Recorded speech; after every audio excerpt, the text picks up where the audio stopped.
वो है दिल की धड़कन का रुकना। अब वैसे यही हमारे इस कोर्स का मेन टॉपिक है। अगर किसी इंसान का दिल बंद हो जाता है तो उसको हमने कैसे चलाना है, थ्रू सीपीआर। और इसको कार्डियक अरेस्ट भी कहते हैं। कार्डियक अरेस्ट होना, कार्डियक फेलियर हो जाना, सीएचएफ हो जाना, एमआई हो जाना, मायोकार्डियल इन्फार्क्शन हो जाना, ये सारी एक ही मर्ज़ की कुछ फॉर्म्स हैं। तो इनको हम समझेंगे किस तरह से हम डील करेंगे।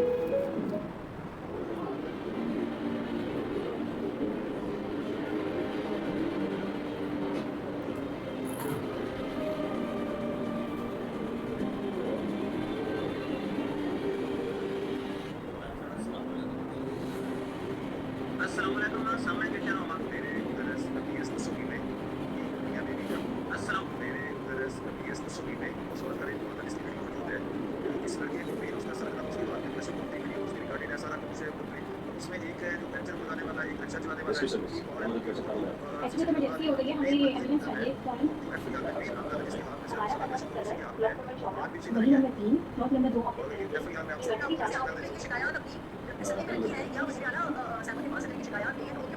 क्योंकि डॉक्टर हज़रात आपने देखा होगा स्टेथोस्कोप लगा रहे होते हैं, उसके ज़रिए से चेक कर रहे होते हैं। लेकिन आपके पास एट द स्पॉट अगर कुछ भी नहीं है तो फिर आप मैनुअली तौर पे अपना कान जो है वो मरीज़ के मुंह के पास लेके जाते हैं और सीने के ऊपर देखते हुए उसको चेक करते हैं 10 सेकंड के लिए, आया कि सांस ले रहा है या नहीं ले रहा। अब उन्होंने जैसे चेक किया, जिसे कहते हैं हम look listen and feel LLF जो प्रोसेस है, वो चेक करने के बाद जो चौथा स्टेप था वो कंप्लीट हो चुका था। उसके बाद फिर उन्होंने क्या किया, सीने के बिल्कुल दरमियान में हाथ रख के और दबाना शुरू कर दिया।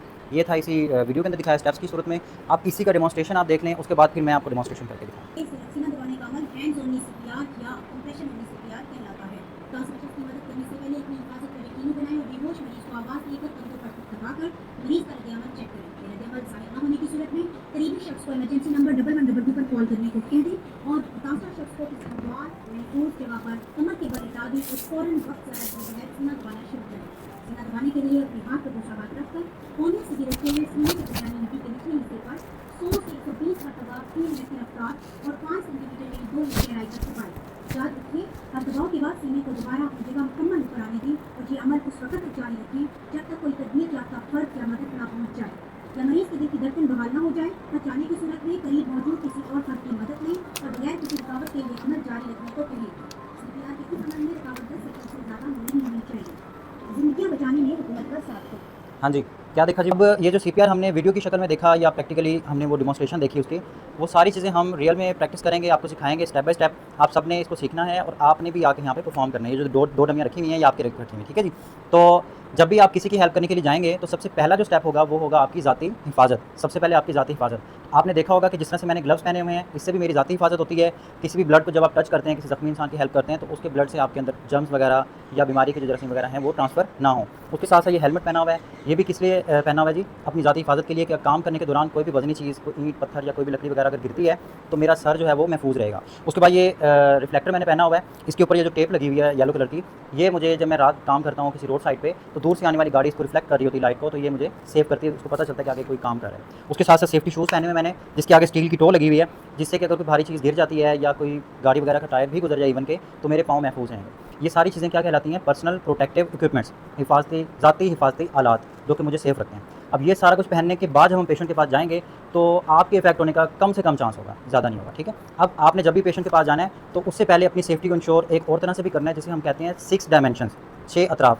हर इंसान की 6 अतराफ़ होती हैं। कौन कौन सी होती हैं जी? दाएँ, बाएँ, आगे, पीछे, ऊपर, नीचे। अगर कोई भी खतरा होगा किसी भी किस्म का तो इन्हीं अतराफ़ में से हो सकता है, इसके अलावा कोई ऑप्शन नहीं है। तो जब भी आपने पेशेंट के पास जाना है तो सबसे पहले 6 अतराफ़ इंश्योर कर लेना है कि आप सेफ़ हैं, तब आपने जाना है, ठीक है जी? तो अच्छी तरह से मैं देख लूँगा कोई हैंगिंग वायर्स हैं, कोई सरिया निकला हुआ है, कोई एनिमल है वहाँ पे, कोई ट्रैफिक आ रही है, कोई पानी है, आग है, कोई भी चीज़ है, तो अच्छी तरह से जायज़ा लेने के बाद फिर आपने मरीज़ की हेल्प के लिए जाना है। तो जब मैंने चेक कर लिया, उसके बाद आपने आना है और घुटनों के बल पेशेंट के पास खड़े हो जाना है, इस तरह से जैसे मैं खड़ा हूँ। इस तरह खड़े होने का मकसद ये है कि आपको पूरा जो पेशेंट है सर से लेके पाँव तक वो नज़र आ रहा हो। अब इस तरह बैठने के बाद फिर दूसरा स्टेप हम करेंगे। पहला हम सेफ्टी कर चुके हैं, दूसरा स्टेप है रिस्पॉन्स लेना। अब रिस्पॉन्स लेने के 3 तरीके हैं, जिस तरह के कॉन्शियस लेवल भी 3 होते हैं, या तो अलर्ट होगा जिसे फुली कॉन्शियस कहते हैं, या फिर सेमी कॉन्शियस या फिर अनकॉन्शियस। तो इसलिए मैं पहले पूछूंगा ऊँची आवाज़ में, अगर अलर्ट होगा तो जवाब देगा, जिस तरह जुनेद से मैंने पूछा था, अस्सलाम वालेकुम भाई, मैं रेस्क्यू की तरफ से आया हूँ, आपको क्या हुआ है? हेलो सर, आपको क्या हुआ है? इस तरह पूछने से अगर जवाब देता है तो वो फुली होश में है, अगर नहीं देता तो फिर आप क्या करेंगे? टैप करेंगे। अस्सलाम वालेकुम भाई, आपको क्या हुआ है? हेलो सर, मैं आपकी मदद के लिए आया हूँ, मैं रेस्क्यू ट्रेन पर्सन हूँ, आप अपने तौर पे कह सकते हैं कि मैं कम्युनिटी रिस्पॉन्डर हूँ, मैंने तरबियत हासिल की हुई रेस्क्यू की। अब इस तरह इंट्रोडक्शन करवाना भी ज़रूरी होता है ताकि जो आस-पास लोग खड़े हुए हैं वो आपको हेल्प करने दें, आपको हाथ लगाने दें। अदरवाइज़ आपको वो हटा देंगे कि आप क्यों हाथ लगा रहे हैं। जब आप कहेंगे कि मैं रेस्क्यू ट्रेंड हूँ, मैं मेडिकल प्रोफेशनल हूँ, फिर वो आपको प्रमोट करेंगे कि आप आएँ और आके हेल्प करें। अब टैप करने से भी जवाब नहीं दिया तो फिर हम उसे हल्का सा पिंच करेंगे, पेन देंगे। डॉक्टर साहब भी ऐसे चेक कर रहे होते हैं कॉन्शियस लेवल को। अगर फिर भी जवाब नहीं देता, इसका मतलब कि पूरी तरह से अनकॉन्शियस है। जब ये रिस्पॉन्स आपका कंप्लीट हो जाएगा तीनों स्टेप, उसके बाद तीसरा स्टेप आता है कॉल करवाना।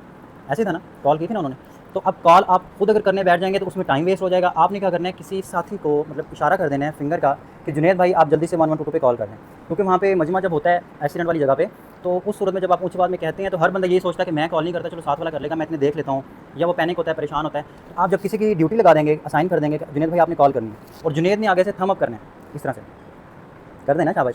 तो जब थम्स अप हो जाएगा तो इसका मतलब कि मेरा मैसेज कन्वे हो गया, एक्नॉलेज हो गया। अब उन्होंने कॉल कर देनी है। अब तीसरा स्टेप कंप्लीट हो चुका है, उन्होंने कॉल कर दी 112 पे।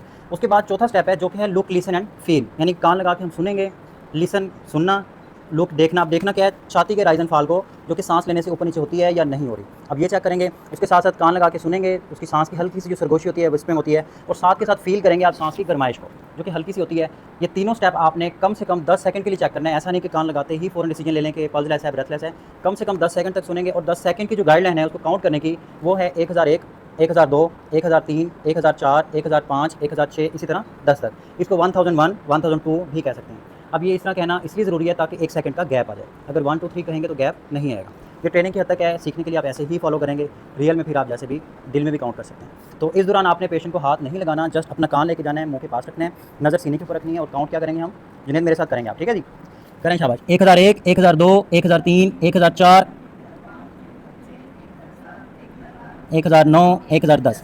अब ये देखें 10 सेकंड तक मैंने असेसमेंट की और ये नतीजा निकला कि नो पल्स, नो ब्रेथ, सांस भी नहीं आ रही, दिल की धड़कन भी काम नहीं करी। सीपीआर हमेशा उसी पेशेंट का करना है जिसका दिल और सांस बंद हो चुकी है। क्लियर है जी। अच्छा, अब हम चलते हैं अगले स्टेप की तरफ, जो कि है कंप्रेशन, यानी कि सीना दबाने का अमल। उसके लिए पोजीशन आप देख लें, सीने के बीचों बीच एक हड्डी होती है जिसे हम स्टर्नम बोन कहते हैं। क्या नाम है इसका? ये वही हड्डी है जिसके साथ हमारी पसलियाँ जुड़ी हुई हैं। आप उसी हड्डी के ऊपर उंगली की मदद से लाइन लगाएंगे, और निप्पल टू निप्पल आपने चस्ट लाइन लगानी है। स्टर्नम लाइन और चस्ट लाइन जहाँ पे एक दूसरे को क्रॉस कर रही होंगी, एक्जैक्ट वही पॉइंट है जहाँ पे आपने दबाव देना है। अब आप लोग ये बताएं कि दिल किस तरफ होता है हमारा, लेफ्ट साइड पे, लेकिन वो स्टार्ट हमेशा सेंटर से होता है। सेंटर से स्टार्ट होकर कुछ हिस्सा उसका लेफ्ट साइड पे जा रहा होता है। इसलिए हम राइट साइड पे बैठे हैं ताकि जब भी हम सेंटर पॉइंट ड्रा करेंगे और हाथों की पोजीशन जब रखेंगे तो एक्जैक्ट दिल के ऊपर दबाव जाएगा। अब हाथों की पोजीशन किस तरह से रखेंगे, सब लोग कम ताकत वाला हाथ आगे निकालें एक दफ़ा, कम ताकत वाला हाथ, यानी जो लेफ्ट हैंड है, जो लेफ्ट ही है वो राइट वाला आगे निकालेंगे, जो राइट ही है वो लेफ्ट वाला आगे रखेंगे, और जो पावर हैंड है उसको आप बैक पे रख के पावर हैंड की फिंगर्स को लॉक कर लेंगे ऐसे। और ये जो हड्डी वाला हिस्सा है इसको हल्का सा बाहर निकालेंगे, कोहनियाँ बिल्कुल स्ट्रेट करेंगे, और ये जो हड्डी वाला हिस्सा है जो बाजू से आ रही है, इसी को हम रिप्लेस करेंगे किसके साथ, उसी पॉइंट के साथ जो हमने ड्रा किया था। Sternum line and chest line, compression point, ये देखें।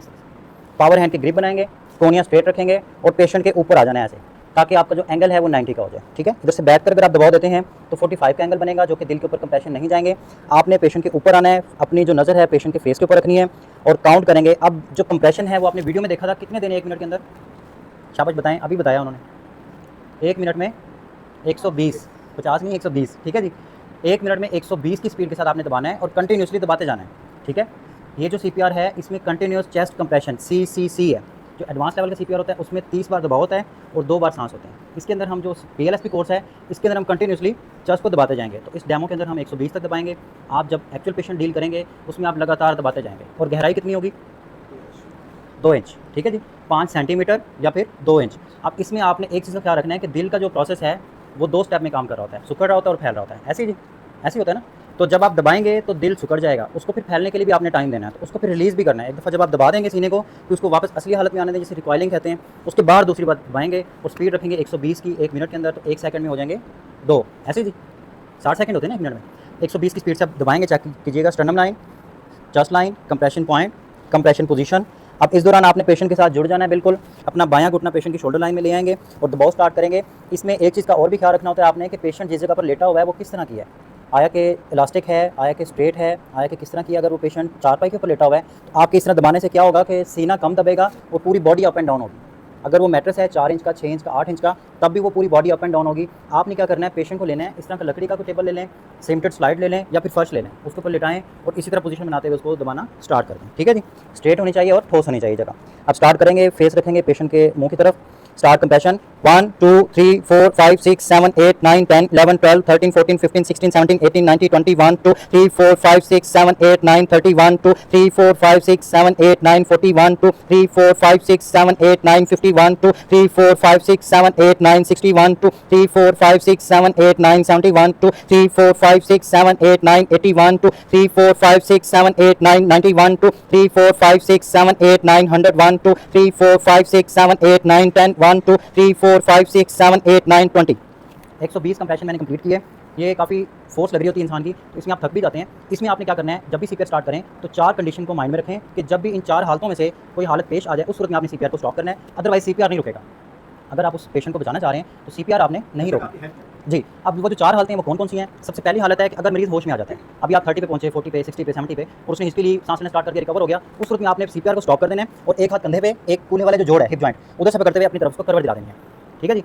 इस तरह करवट दिलाने को मेडिकल में कहते हैं रिकवरी पोजीशन दिलाना। अब रिकवरी पोजीशन क्यों जरूरी है कि जैसे ही पेशेंट होश में आता है, हो सकता है वोमिट करे, हो सकता है सेक्रेशन वगैरह आउट हो, या हो सकता है जो बूढ़े हजरात होते हैं उनकी टंग फॉल बैक, एक बड़ा सीन होता है कि हलक में जुबान जो है वो वापस गिर जाती है, जिससे रास्ता ब्लॉक हो जाता है। तो अगर वो सीधा लेटा होगा उसके सांस के रास्ते बंद होने के चांसेस ज़्यादा हैं। अगर आप उसको करवट दिला देंगे, जिस तरह सुनत तरीका भी है कि आप करवट के बल लेटा करें, तो करवट दिलाने से क्या होता है उसकी जान जो है वो सेफ हो जाती है। इस तरह करवट दिला देंगे, ये उस सूरत में अगर पेशेंट रिकवर हो जाता है। ठीक है। अब उसके बाद जो 3 हालतें हैं वो भी सुन लें। दूसरी हालत है कि अगर आप बहुत ज़्यादा थक जाते हैं, जो सीपीआर करने वाला है एग्जॉस्ट हो जाता है, मसल पुल हो गए, उससे मजीद ना डेप्थ मेंटेन हो रही है ना उसकी स्पीड मेंटेन हो रही है, उस सूरत में आप स्टॉप करेंगे और अपने साथी से कहेंगे कि आप आएँ और सीपीआर कंटिन्यू करें। ठीक है जी। तो तीसरी हालत है कि आपने जो रेस्क्यू 112 को कॉल की थी स्टार्टिंग में, वो टीम आप तक पहुंच जाती है, आपसे कोई सीनियर आ जाता है, कोई नर्स है, कोई पैरामेडिक्स है या कोई डॉक्टर है, तब आपने स्टॉप कर देना, फिर उनके हैंड ओवर कर देना। और आखिरी कंडीशन है कि जहाँ पर बैठकर आप सीपीआर कर रहे हैं, आपने सेफ्टी इंश्योर की थी, वहाँ पे किसी किस्म का कोई खतरा नहीं था।